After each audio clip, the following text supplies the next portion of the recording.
Good to have you here on a Monday of America's Voice Live. Defund the police. You've heard the battle cry for a year and a half now, but what about it?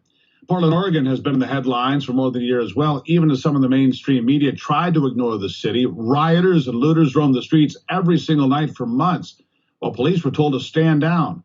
Businesses were destroyed, people were killed, and violent crime there has skyrocketed. Shocking, right? They cut $15 million from their budget last year.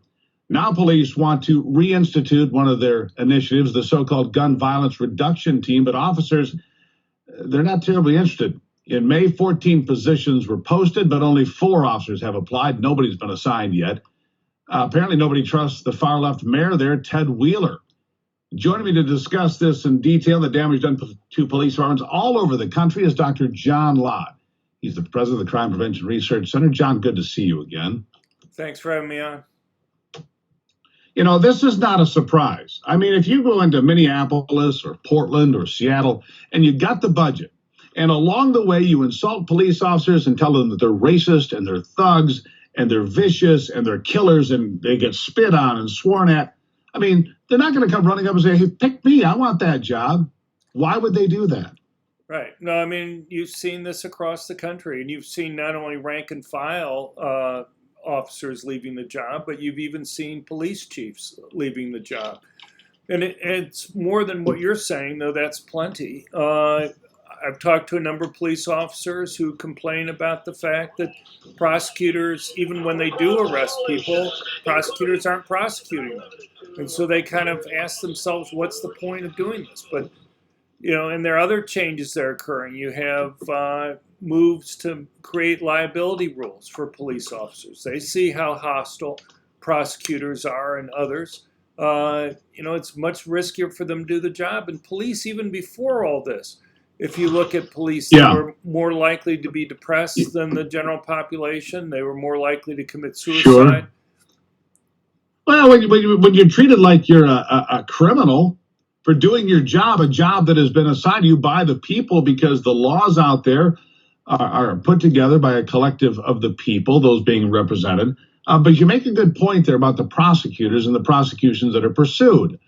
Those that are committing crimes, often violent crimes, are not pursued at all. But a police officer in question is pursued vigorously and viciously oftentimes. It's a double standard where they go after the police officer, the law enforcement official, more than they do the criminals that are roaming the street. And again, looting, rioting, murders, all of it, right? I mean, we've seen many cases where police behaved exactly by the book, and yet they're suspended, they're prosecuted. We've seen that in Atlanta and other places. I mean, it's already a difficult job that is being made much worse, but they have to ask themselves, even what are they accomplishing? But, you know, you look at the police chief in Oakland recently, where they've had like a 90% increase in murders over the last year. He's had a huge cut in his budget, and he's asking, you know, that I'm destined to fail. You're making it so that I have more work to do with less resources. And it's not just the police chief, but you're asking the same thing of all the officers that are there. Yeah, I think if you go to New York City, the Gang and Drug Task Force, I believe it had 600 NYPD officers on that focus when it was cut last year. I mean, let's be honest, drugs and gangs are two of the foundational problems in every major city in America when it comes to crime, whether it's Chicago, where you have all the violence, same in D.C., the list goes on. So when you take out these specific units that we're targeting, gangs and drugs and organized crime, all these things, I mean, the result is pretty predictable. You're going to have more crime, more violent crime, more problems. I mean, how can they not figure that out? Yeah, I mean, New York City just cut its police budget by $1 billion. You've had cuts in Chicago and Los Angeles.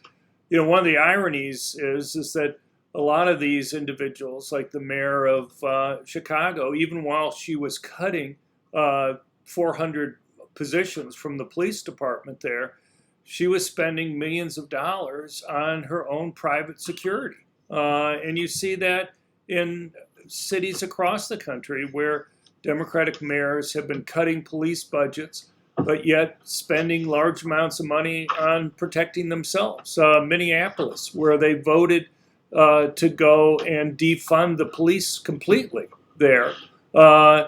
It came out that members of the city council were spending $5,000 per week on their own private armed security.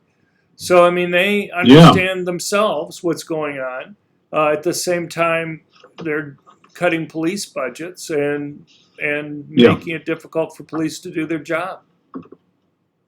Yeah, so here's a report involving Alexandria Ocasio-Cortez. She spent thousands of dollars with a former Blackwater contractor. Of course, Blackwater got a black eye from all sorts of politicians for the work that they've done around the world. And here's AOC hiring Blackwater and one of its former contractors to protect her with private money while she's going after defunding the police. Here's what I want to ask you before we let you go. You look at numbers and statistics all the time. I believe that defund the police may be the worst political slogan ever put forth, the worst political idea or platform piece to put forth. And I think there's going to be a huge price to pay with those ever critical suburban moms. I'll give you the last word. Well, it should be a price to pay not just with suburban moms, but with the people who live in these cities. I mean, who do they think's being harmed? I mean, Democrats claim that they care about poor minorities. Where do they think the damage is occurring? Whose businesses are being destroyed? Many of them are owned by blacks. Whose jobs are being destroyed? Overwhelmingly, disproportionately black and Hispanic jobs.